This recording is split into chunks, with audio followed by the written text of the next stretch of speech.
Reading with your kids. Hola, ni hao, konnichiwa, assalamu alaikum, shalom, mahaba, bonjour, ciao, namaste, jumbo, bienvenidos. Hey, my name is Jed Lee, and this is Reading with Your Kids, coming to you with love from the historic neighborhood of Reedville, tucked into the southwest corner of beautiful Boston, Massachusetts. Our mission here is all about connection, connecting kids with books, families with each other, and communities through the power of story. Every week we're joined by incredible authors and creators whose work lights up kids' lives.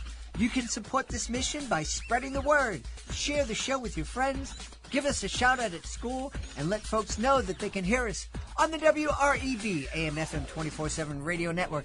And they can find us on the iHeartRadio app, on Spotify, Apple Podcasts, Amazon Music, Podcast Addict, Good Pods, Audible, CastBox, Player FM. Wherever you find your favorite shows, you can find Reading with Your Kids.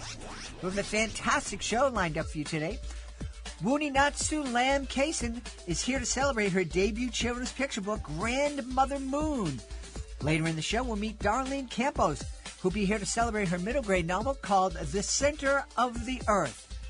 And wrapping up the show will be Jessica Marie. She's here to celebrate The Mess Monster.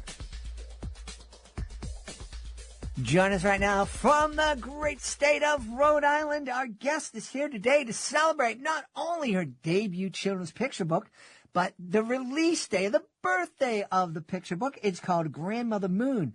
Please welcome to the show, Wunneanatsu Lamb Cason. Hey, Wunneanatsu, how are you? I'm fantastic. Thank you so much for having me. This is so exciting. This is my first podcast. Whoa, look at that. You're starting off right at the top of the game. Congratulations. What does it feel like having your book birthed into the world? It feels very surreal.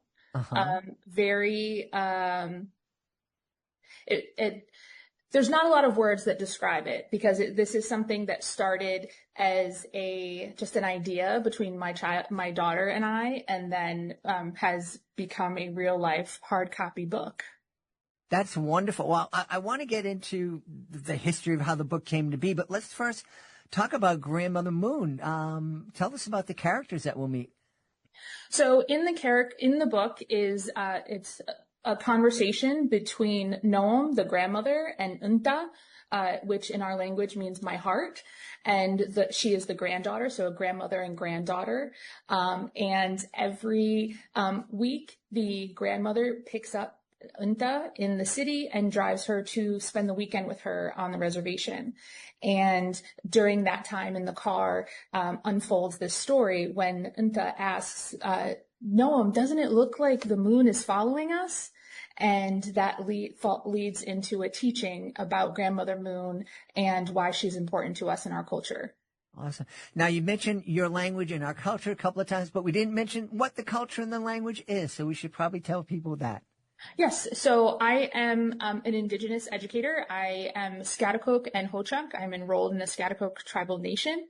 And our language, the Schaghticoke language, is Algonquian. We speak the R dialect of the Algonquian language family. So I've never heard of your tribe, but I know Algonquin is a tribe that lived, or a nation, I hope I'm using the right word, a nation that existed here in New England, correct? Yes, so it's a language family, and so the tribes within New England Algonquin is a much larger language family that spreads out into our other parts of the continent. But here in New England, almost all of the tribes spoke a dialect within that language family. And so Schaghticoke, my mother's tribe, our homelands are in what is now known as Western Connecticut and Eastern New York, right on the border there, kind of where New York, Connecticut, and Massachusetts meet. Mm-hmm, mm-hmm. Of course, being in Boston, very familiar with the area, driven through. I am not aware. Is there a reservation? Yes. Is there? I was not aware of that. Yes, our reservation is near the town of Kent. Okay. About 300 acres, much smaller than it used to be, but right along the Housatonic River. I was just doing some calculations in my mind. That is a very small place Yeah. of land. I'm guessing there's not a lot of folks that are living in that reservation. We have about 4 families that currently live on the reservation. We historically, because of economic reasons, had to leave to find jobs in order to support our family as the reservation land gradually became encroached upon. And so at this time, there's about 4 families that live on the reservation. Yeah. I'm imagining, we celebrate the fact that books can be mirrors, windows, and sliding glass doors. And of course, an indigenous kid reading Grandmother Moon would be delighted to see him or herself positively portrayed on the pictures of a book. But I really, being an old white guy who's been seeing himself portrayed positively in books forever, I really appreciate the fact that kids who aren't indigenous are able to get a look into these kids' lives and get to know someone who very well could be their classmate. Yes, definitely. It's as a teacher, and I was a history teacher for many years, and we know the data, and what the publications look like of representation in children's book. And it's so important, for indigenous children, to see themselves in the pages of this book, or any indigenous, story. And because every child deserves the chance to learn, from cultures, not just their own, but also, beyond their own. And then for indigenous children to connect and be able to relate to a story that's that can be on the shelf next to a popular book that portrays a different culture, and see that their story matters too. Mm-hmm. Yeah, I think that's so very important. Talk a little bit more about Grandmother Moon and the tradition that the idea sprang from. So this started because the little girl, inspired by my childhood, my grandmother was our tribal historian and storyteller, but she was also an educator, an anthropologist, a published author herself. And coming from a matriarchal culture, I am the first grandchild and the granddaughter. And so it was very important to her that she pass on as much knowledge as she possibly could. And so my mother was a single parent, and my grandmother did a lot of help in raising me. And so she would pick me up. I spent my summers, winter breaks, spring breaks, weekends with my grandmother on the reservation, or traveling around to cultural events. And this was a question that I asked one night when I was probably about 7 or 8 years old. And this led into teachings. And with her, as an educator and storyteller, every moment was a teachable moment, whether that was the walk to the outhouse or, whatever it was. She found teachable moments, all the time. And so my oldest daughter, when she was a senior in college, she was getting her BFA in illustration. And she asked me for her senior thesis. She said, "Mom, I really want to highlight the need for indigenous children's books and representation in the publishing industry and children's literature." And she said, "Can you write me something that I can use for my thesis to illustrate and show the storyboard process?" And so I wrote her this book for her senior thesis, and received such positive feedback from her professors and her classmates, and they encouraged me to pursue publication. And so that's where it started. That's fantastic. Now, was your daughter able to illustrate the book? No, the publisher chose to go with a different illustrator. And my daughter had just graduated and wasn't quite feeling experienced enough to take on a project of this size. Yeah. Is she hoping to illustrate children's books in the future? Definitely. She currently lives in South Korea and is working as an English teacher for a private school there, and is working, because she graduated during COVID.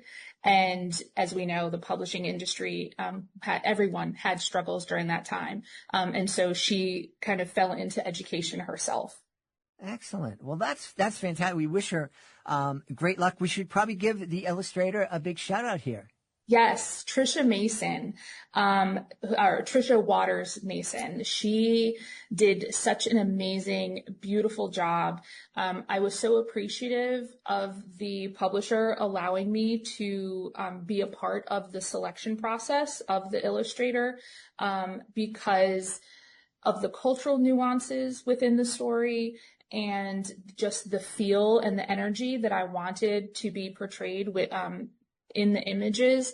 I felt very strongly about choosing Trisha, and her just beautiful watercolor, ethereal style. I felt really evoked that nighttime comforting energy of the story itself. Yeah. Was it, because this story is so personal to you and so important, it's more than just a story, you're trying to share your culture with the families that are going to be reading this book. Was it difficult to allow her to tell part of the story? No, it was my difficulty came with selling the story, and making sure that I still had a voice in how it would be portrayed. But once they told me that they got Trisha and I had seen her work, and I felt comfortable, and she was so open to any feedback that I offered, just really gracious. And so, no, I think it was a really beautiful relationship, going back and forth and coming up with the way that she portrayed these images. I was completely happy with the way that she caught the relationship, but also the cultural nuances as well. Yeah. You probably know that you're very lucky, because most traditional publishers have that big firewall between artist and author. And I've literally had a couple of times where I've had both author and illustrator on the podcast, and it's the first time that they've met or communicated with each other. I will say we have not. Everything went through the editor.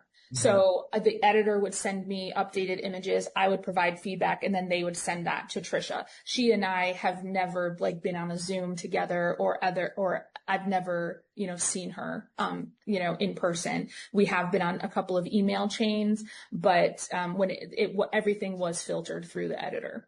Yeah. I'm still, I've been doing this podcast for 8 years. I'm still blown away at that. No, and I really have enjoyed working with this publishing house, and I have learned in speaking with other children's book authors and other people in the industry that I really lucked out with how gracious and supportive they've been through this process. Well, let's give your publisher a shout out too. So it's Beaming Books. They are an imprint of Augsburg Fortress out of Minneapolis, Minnesota. Excellent. Boy, as a debut children's author, have you taken and like we said, it's the day as we're speaking here, this is the day that it's being released out into the world, and that must be incredibly exciting. What kind of conversations do you hope families will have as they sit down and read Grandmother Moon together? This is a story that is really about the bond between a grandmother and granddaughter, and the way that the moon connects us across generations. And it is rooted in indigenous ways of knowledge and ways of seeing the world. But it's also universal, right? It's about family, it's about love, and it's about, the wonder of looking up at the night sky. And for families, I really think that it's the perfect bedtime read, but it's also a conversation starter. Parents can ask, what does the moon mean to you? But also it can be used within the educational realm as well. I added back matter from the lens of a teacher.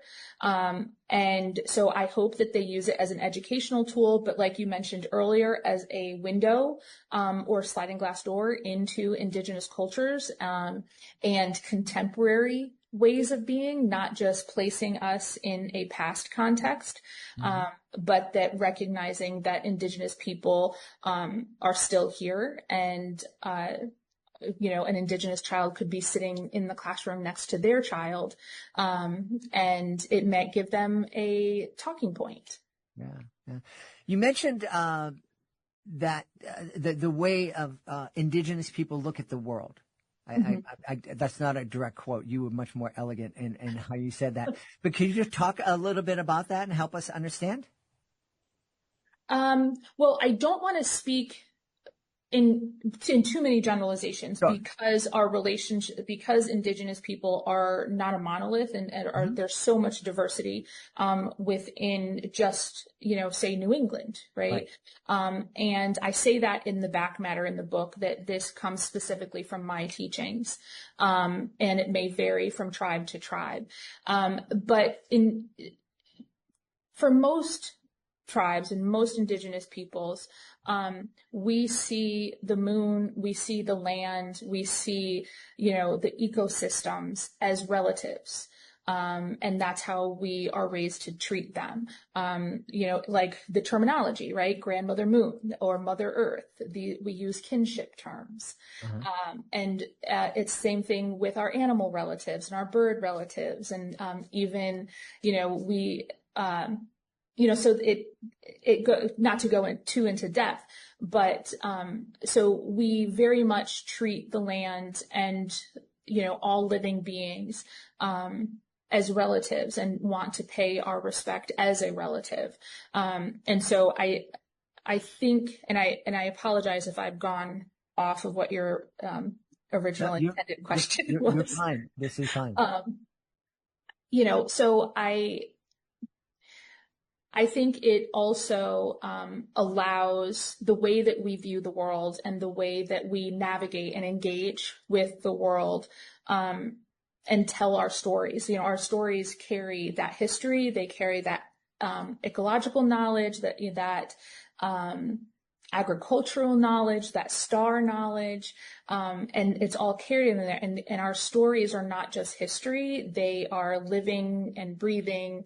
They are fluid, and they help us grow in our understanding of our place in the world and how we should navigate and treat not just each other, but the earth and all of its beings.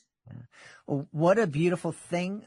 We can teach our kid that we are all part of one beautiful, not only human family, but I guess earthly family. Oh, no, actually universal family. Yes. Getting the stars and the moon in there. I think that's incredibly healthy. And how much better would we be if when we're talking to somebody that has a different perspective on something and has maybe a different opinion than we do, if we could also sit back and say, okay, well, this person that I disagree with is still part of my family. And so we need to learn how to disagree in a respectful way. And that's exactly why diverse children's books are so important, is because that is where we see those differences and we see we can connect, maybe find a commonality with a character within those stories, and they help teach our children curiosity, but also empathy. Yeah. You were mentioning earlier about statistics about children's books. Can you talk a little bit? And just in the time that I've been producing this podcast, I know that representation has improved, but we still have a long way to go. I've heard people talk about statistics that diverse characters appear in so many percentages of kids' books. Do you have an idea of what those numbers might be? I will say the last time So there's a graphic out there, and I would want to look it up so that I don't get the exact numbers wrong. But you are correct. There has been in the last, I want to say 5 or 6 years, there has been a large shift in the publishing industry in actively pursuing diverse voices. We see that, even like, is it HarperCollins that has the Heart Drum imprint that specifically publishes indigenous stories? And that just launched a couple of years ago. And so we are seeing a large shift. And I think like it was 2018 that I think it was 78%. And again, I could be completely wrong on that statistic. But 78% of, I feel like I'm going to misspeak, and I apologize. I don't mean to put you on the spot. No, it's okay. It's so a large portion, a predominantly large portion of children's books did not include diverse voices, did not include any of what is commonly called BIPOC content. But then in 2023, according to We Need Diverse Books, and it's the CCBC, the Cooperative Children's Book Center. They have really pushed for this shift. And so I saw some numbers that if like 47% of children's books published in 2023 had authors of color. And then it was, I think like and then it jumped from 47 to 51% in 2024. And so we are seeing that more equal representation of what our classrooms, what our library, patrons, what our society looks like, and what their experiences are. So we are seeing that shift in the publishing industry. That's fantastic. We've really celebrated the fact that when we launched, it was a real, the majority of our authors were indie authors and self-published authors, and we had loads and loads and loads of books written by BIPOC authors and featuring representation. I'm glad that the traditional publishing world is catching up.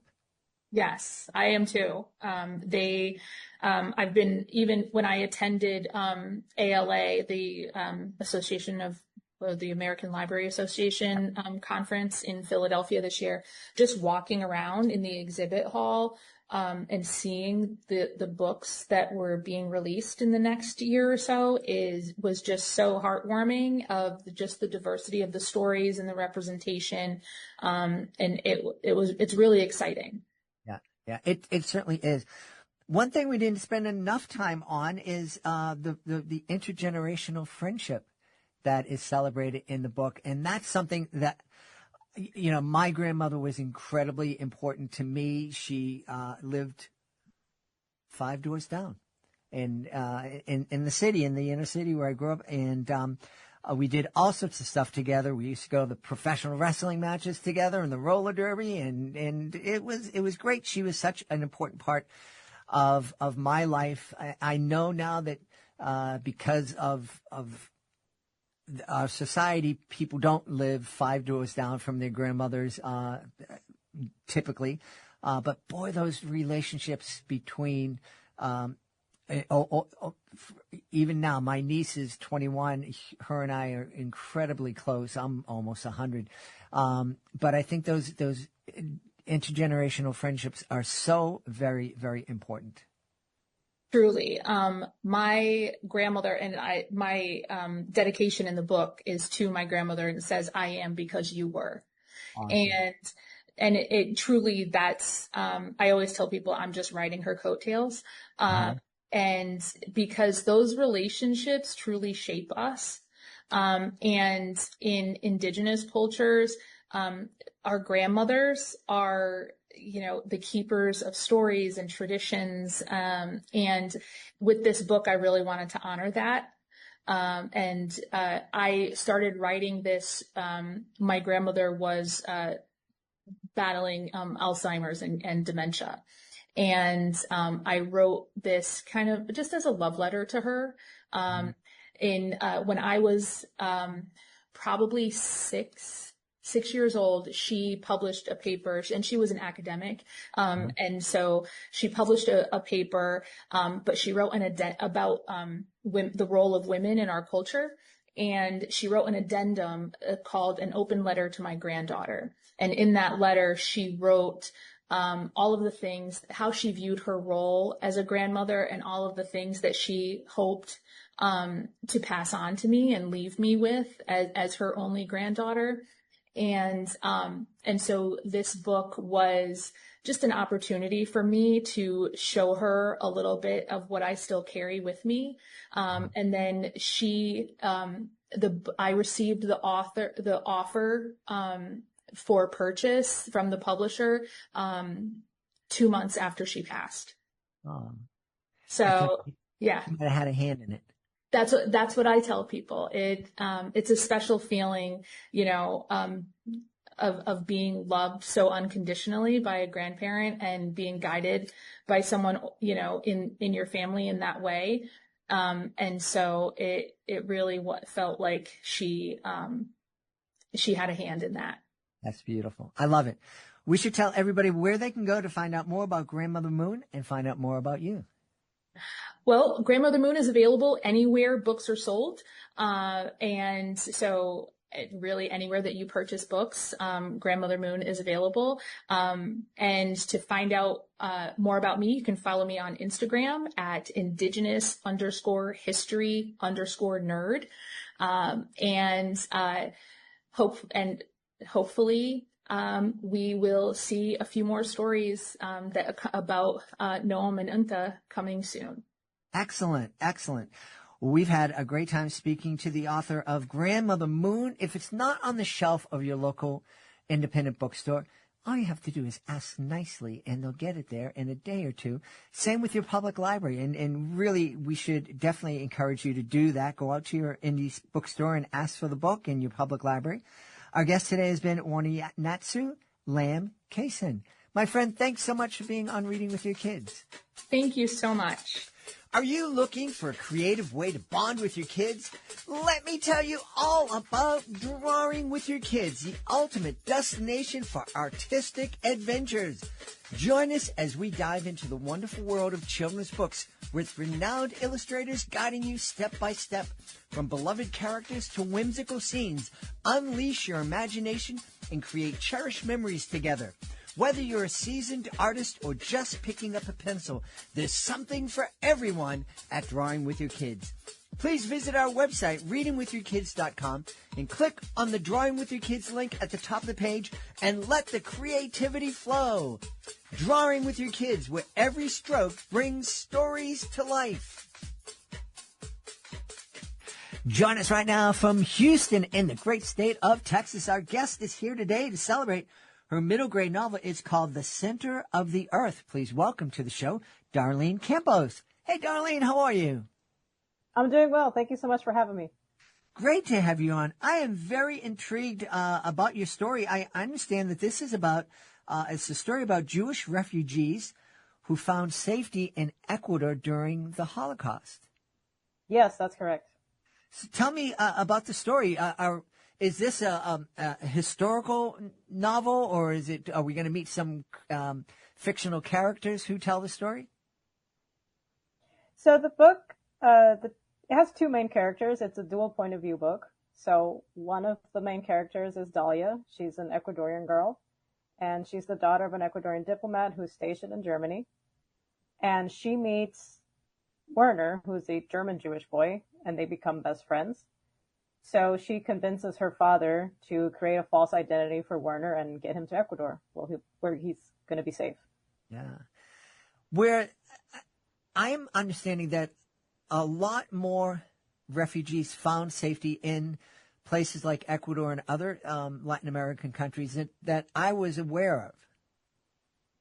Yeah, so it's a pretty unknown part of World War II history. Hmm. So Ecuador took in about, I think the number is about 1,200 refugees. And then from those 1,200, there's around 80,000 descendants around today. Wow. Wow. What a blessing. Oh, yes, for sure.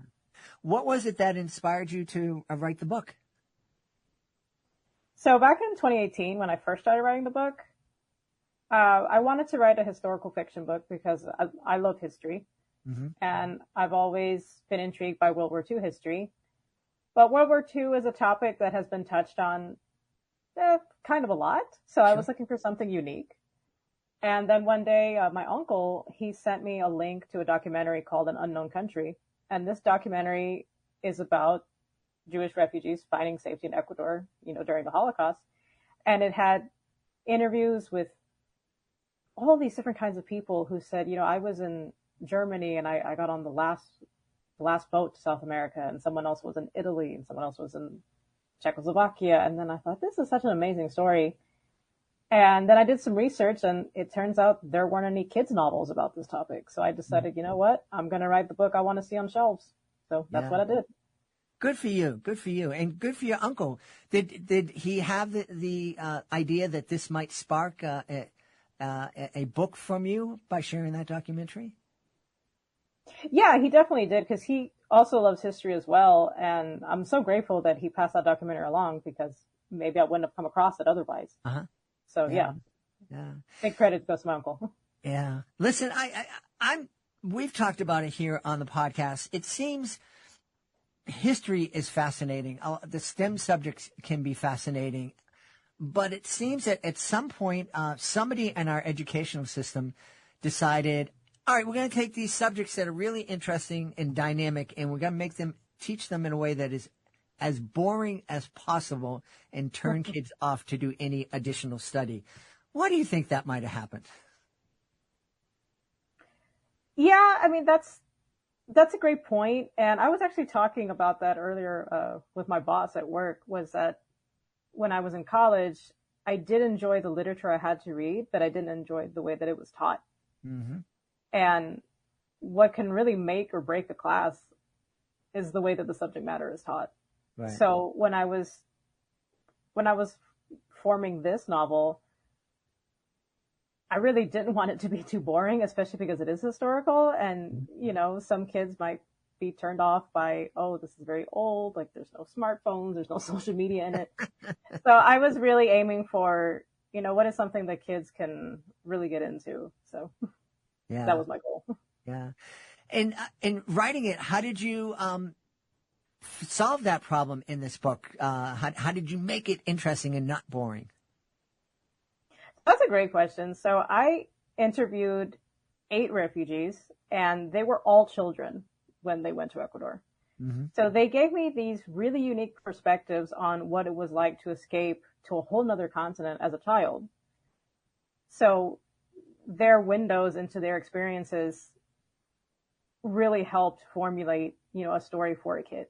Yeah. Like, one of them talked about how, he had some trouble making friends because there was a language barrier, but then since he was a kid, he picked up Spanish within a couple of weeks. Oh. And, kids can learn a language very quickly. And then other ones, they talked about how they joined, some clubs. They joined like what we would call here like the Girl Scouts, and that's how they made some friends. Another one joined the wrestling team. So then they had all these, kid experiences that I incorporated into the book. So it was perfect. Yeah. Yeah. I'm thinking, I'm trying to put myself in the shoes of those refugees escaping death on the continent of Europe and going to South America, which is literally half a world away. And unlike today, where we have, I can have a conversation with somebody in Ecuador or Australia, from my home through the magic of technology. These kids from Germany were traveling to a place that they probably had very little knowledge of. Yes, that's correct. One of the refugees I interviewed, he left from Italy. And when his parents told him that they were going to be going to Ecuador, his parents did not know where that was, but he was very into geography, so he knew exactly where that was. So he was actually kind of excited. He saw it as an adventure, which, I guess is one way to look at things. Sure. Yeah, but, like I said, like their perspective as children really gave me a unique perspective, because the documentary, there were some people who are a little bit older, and then there are some testimonies that were written by adults who had gone to Ecuador in their 30s, 40s, and they left behind, a story of how they made it for their children and grandchildren. But to hear, about kids going, it was pretty fantastic. So yeah, it really must have been. I know how excited I get when I'm visiting a different country. I'm just trying to put myself in their shoes, and it's very difficult. Mm-hmm. Yeah. What was the most, in your conversations with these folks, what was the most, the thing about their experience that struck you the most? What I really found interesting was, even though all of them had different experiences, they all said, even, being in their 90s and late 80s, they all remembered exactly how long it took to get to Ecuador. And they all said unanimously it was 3 weeks, because they felt like they were never going to get there, because there was no air travel like there is today, where you can get there. From Europe, it would probably take, let's say, maybe 20 hours or so. Imagine being on a boat for 3 weeks as a kid. Yeah. No. Yeah. So I thought that was really interesting, that they all remembered exactly how long it took. Yeah. And we're not talking about Carnival Cruise Lines where, Oh, no. not very luxurious accommodations. No, and a lot of them, did talk about that too, that some of the food was really bad, or they got really seasick, and a lot of them just really didn't have a good time. So, so I can imagine, being 8, 9, 10 years old and thinking, yeah, where the heck are my parents taking me? So tell me, what kind of conversations do you think families can have as they're co-reading The Center of the Earth together? Sure. So I think the story can spark conversations such as, it's wrong to hate people who are different from you. Sure.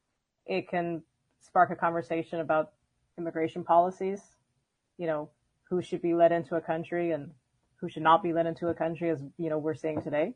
Uh-huh. It can spark a conversation about not even just being tolerant of other people, because tolerant is not a great word. And that is a word that I heard, when I was growing up, was, we have to be tolerant. There has to be more tolerance in the world. And tolerance just means I can stand you, but it doesn't mean I accept you. Right. So I think acceptance is definitely more important. And that's exactly what the story aims to do. Yeah.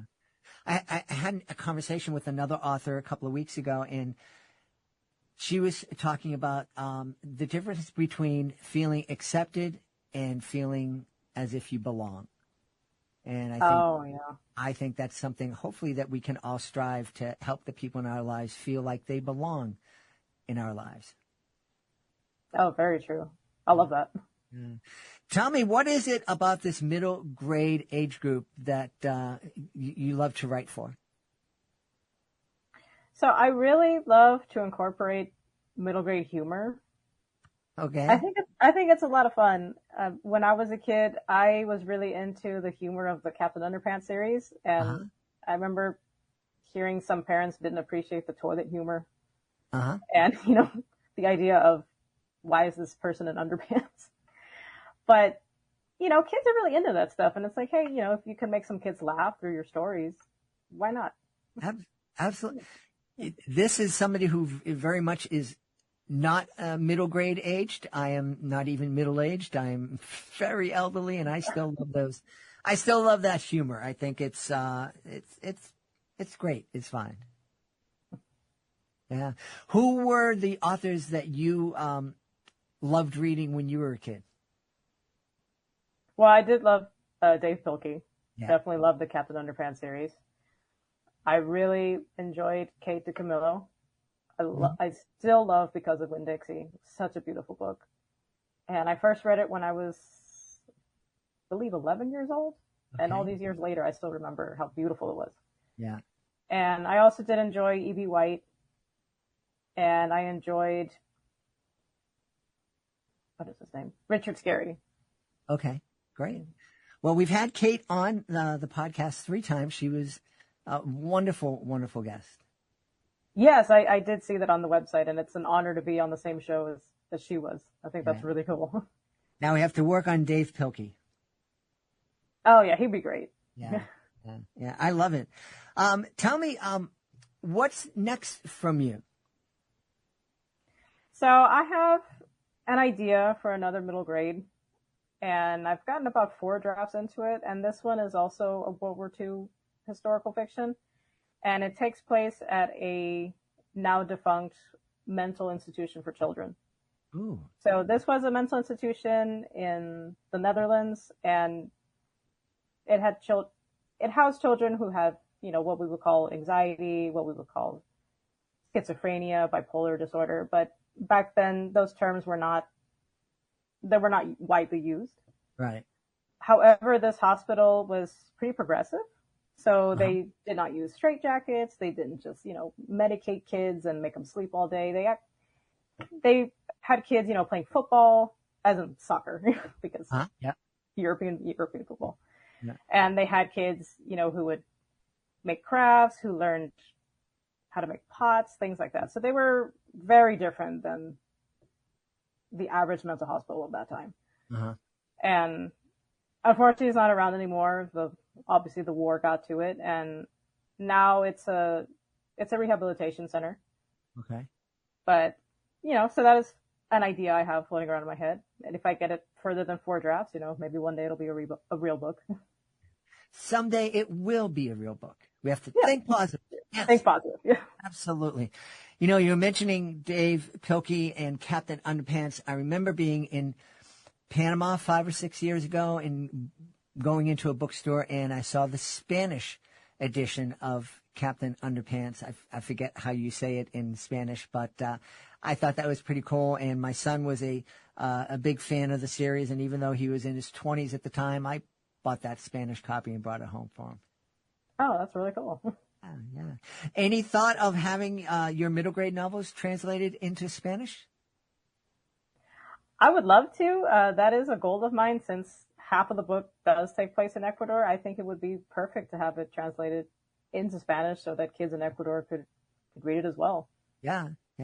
That would be a real, I think that would be something kids in Ecuador would really love, because it would show just, what a wonderful thing their nation did for people in need.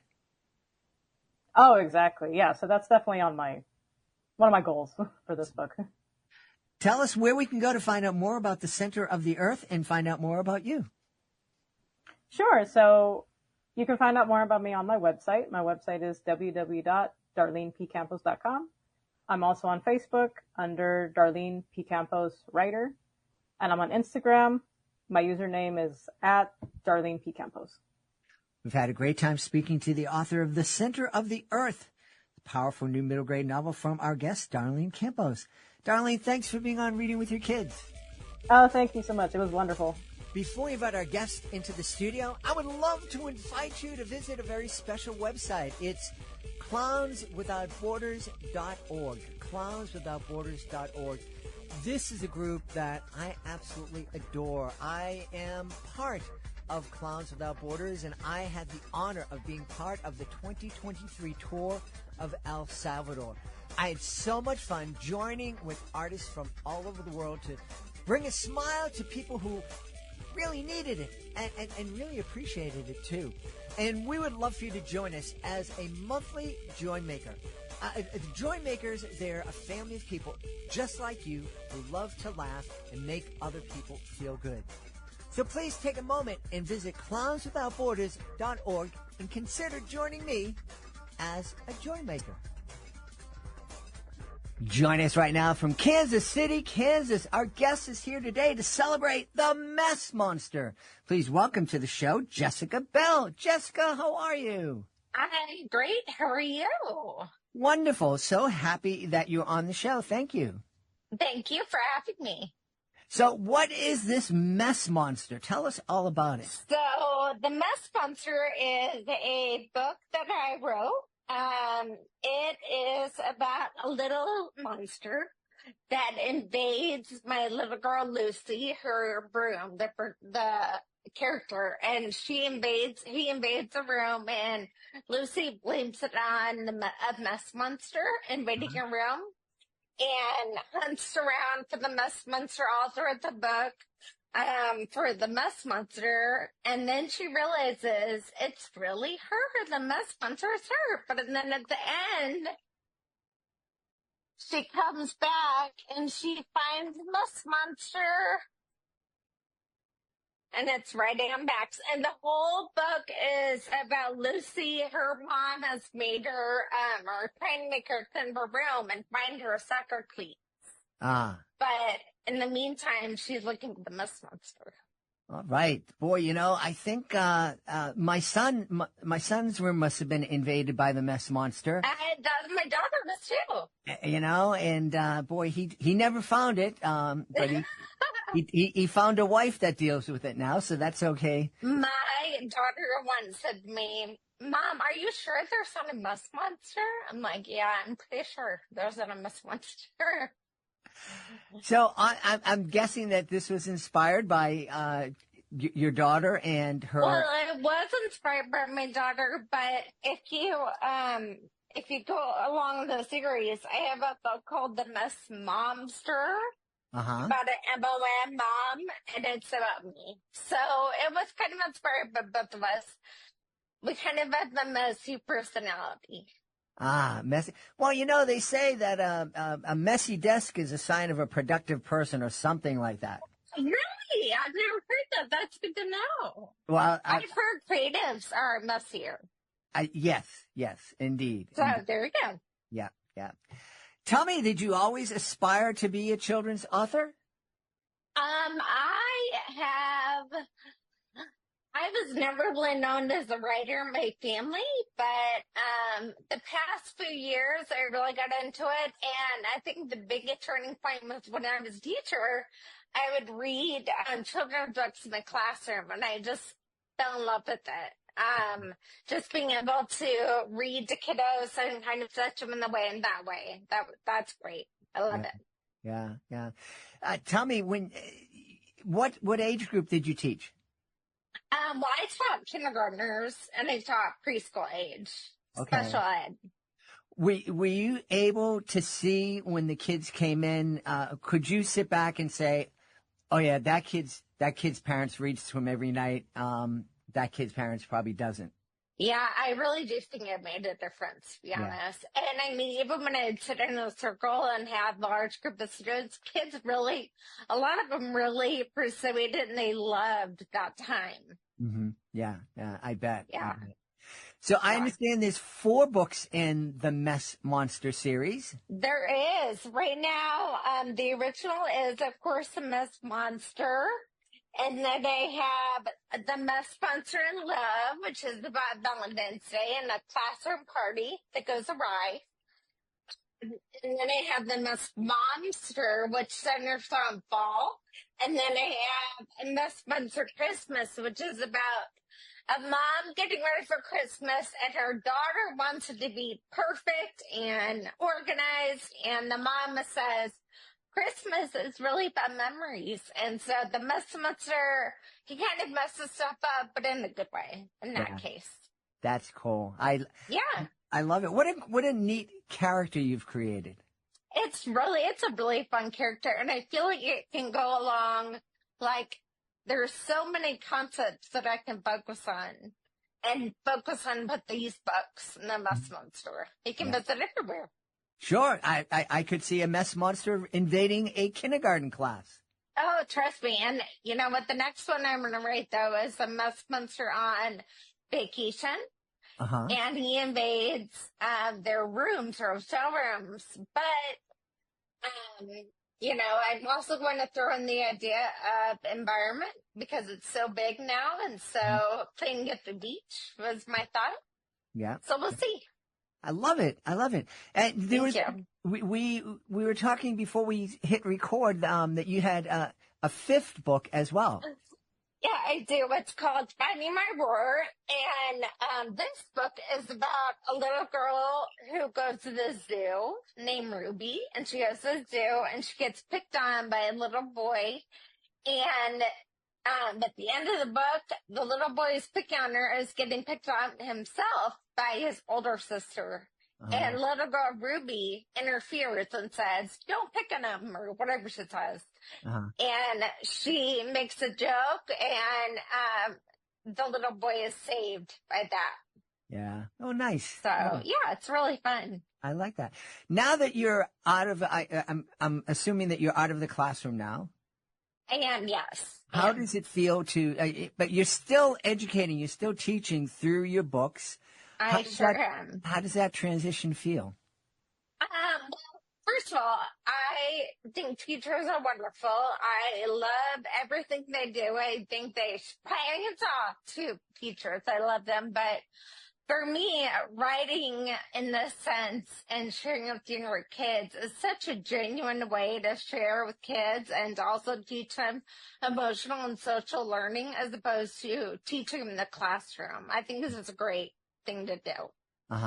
Have you had the chance to do any classroom visits, and how did they? I have. I had a few, and they love my book, so it's really fun. And I taught a whole grade once, and it was like a group assembly, and I used my sponsor books, and they really adapted it. They loved it.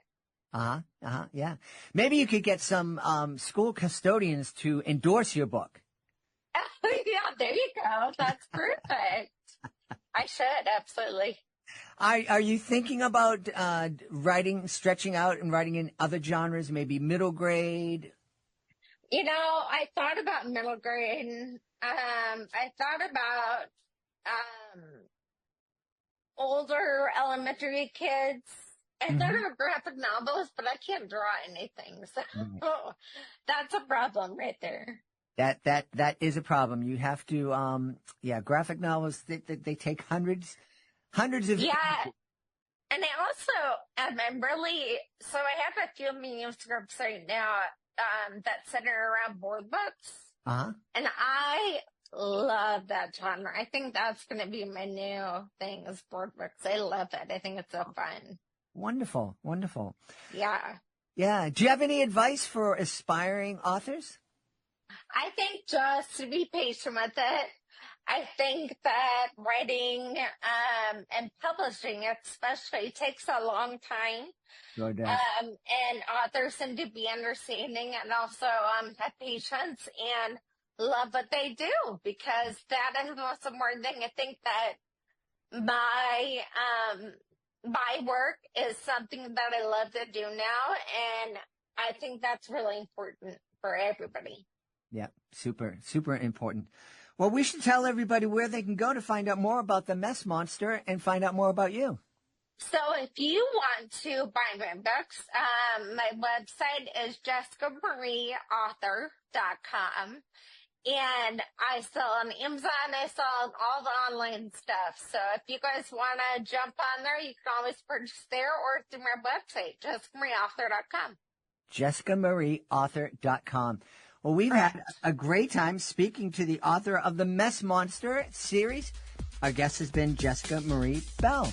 Jessica. Well, thanks so much. I appreciate it. You're welcome. Hey, that's a wrap for this episode of Reading with Your Kids.